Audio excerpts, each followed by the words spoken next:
Okay, so now we're going to cover typography. So you can take a look at the slides and look at the anatomy of typography, but in this video, I'm just going to give you the nitty-gritty, the basic knowledge. So typography 101, the things that you would need to know whenever you're creating anything, a poster, a trifold brochure, a newsletter, a multiple page document. These are the things that you need to know when you're working with type, just the very basics. So you can see above here, we have the letter X, which starts ourselves off. And the reason why I chose the letter X is because it hopefully makes it easier for you to remember this little thing here. This is called the X height. The X height is what encompasses the bulk, the body of the letter, as seen right here. So this is the body of the letter, and every single letter possesses a bulk body which fits into the X height. So this is the body of the letter. And as we go through these, you'll also notice that with the body of the letter, we also have other components to letters. So this letter B, letter D, letter F, those things are called ascenders. So think about it when you're going up the stairs, you are ascending the stairs. Maybe that might be easier for you to remember, but anything that falls above this X height, this line here, is called an ascender. Then we move on to the bottom with this letter G, and this is a descender. So we're descending the stairs. So we're going down, and so this is a descender. So several letters will possess these. Now here's an interesting thing about ascenders and descenders. When we add the height of the descender with the X height and the depth of the descender, all of that together makes up 12-point type. So when we take a look at this script below, this is the same size type as the one above, but it looks quite a bit smaller. Notice it doesn't fit on the baseline here in the X height.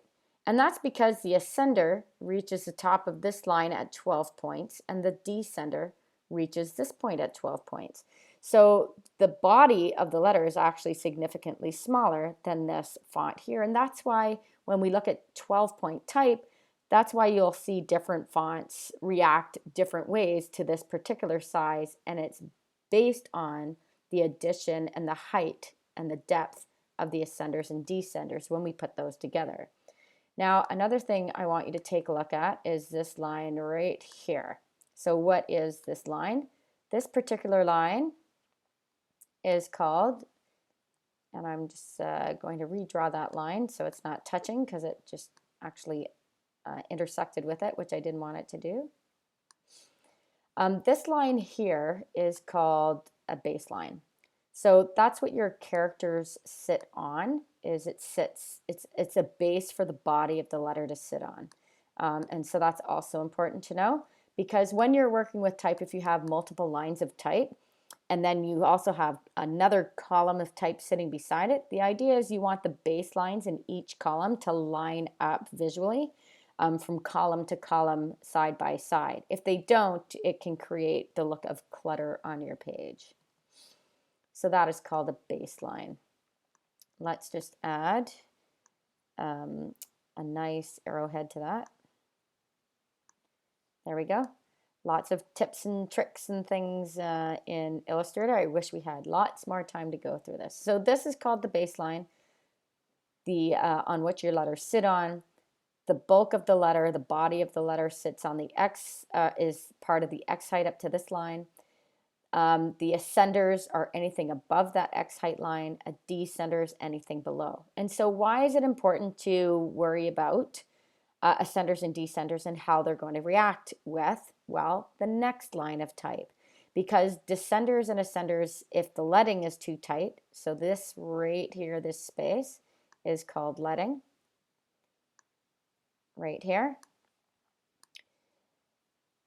And the thing about leading is if it's too tight, as in the lines are too close together, then you might have descenders from the top line running into ascenders on the next line, and they just run in together and they are too tight and they create the look of clutter.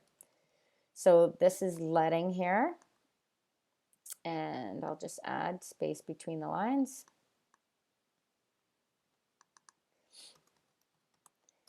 And so it's important to note that when you're working with leading, the thing to remember is that it's basically a rule of thumb. So rule of thumb is the leading should never be less than the size of the type. And that is a rule of thumb to abide by whenever we're working with leading. Oh, I have some interesting type thing going on here. I forgot to select all in order to put that all on left alignment. There we go. So the leading should never be less than the size of the type. So if we have 12-point type, we want at least 12-point leading, but 12-point leading or more, or 14-point leading, adding a 2 for every 12 is kind of a rule of thumb. So if we have 12-point leading, 12-point type, I should say, we would do 14-point leading. If we had 24-point type, we would double that and add 2 for every 12. So is that making sense yet? So 24-point type times 2 would be 48 plus 2 plus 2. So now we're at 52-point leading. Or sorry, whoops. Let me get the math right. 24-point type means there's 2 12s in there. And so that would be 2 plus 2. So we need 28-point leading. Sorry, don't mean to mix up the math. So if we had 36-point type, that's 3 12s, so 6 added to this. So now we're at 42-point leading, and on and on and on. So rule of thumb, for every 12 points of type, add 2 points extra to the leading. So rule of thumb.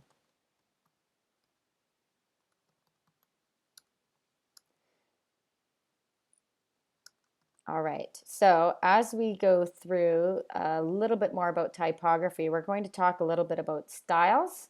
So fonts are one thing. Styles are styles that are related to that particular font. So if I take this particular font here, this is a script, but I'm going to type in Times New Roman and turn it into, and select Times New Roman. First I have to spell it right.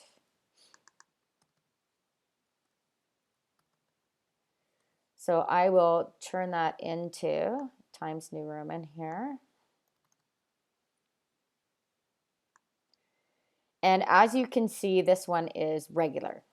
So I will actually type in regular here for your purposes here. So regular is usually the base name for every single font. So whether it be Helvetica, whether it be Impact, it will probably be a regular font. But then we can add more styles. So if those styles are available, some fonts have no extra styles other than regular, but a lot of fonts do, such as Times. So if we go up here, we can change regular to bold. And if we select this, we can also choose italic. And if we select this, there's also a bold italic available as well. So as you can see, this is one font, but it has several different styles. Now don't confuse styles with serif versus sans serif. So serif is a font that possesses, It's a characteristic of a font, not a style. So let me type that in here. First, setting my text tool. So it's a characteristic, not a style.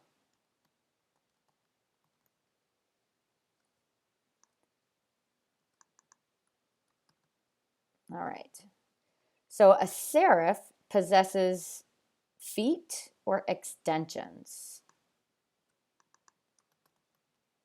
And so you should be able to identify fonts, whether they're serif or sans serif, just by looking at them. So they possess extensions or feet. I'll let you get away with that, or feet, because then I'll know that you know what that means. So that's this particular font. And then if we take a look at a sans serif, well, this is not sans serif because it does possess feet and such and extensions. So what we are going to look for is a Helvetica. This is definitely a sans serif font because, as you can see, it does not possess any extensions or feet. So that is the difference between a serif and a sans serif font. Okay, so this letter T, as you can see, has these feet. So all you have to do is take a look at some of the letters to identify whether it's a serif font or not. And so that is a basic breakdown of typography. So I will save this page and I will I'll load it up under our review files. And that's the end of the typography review.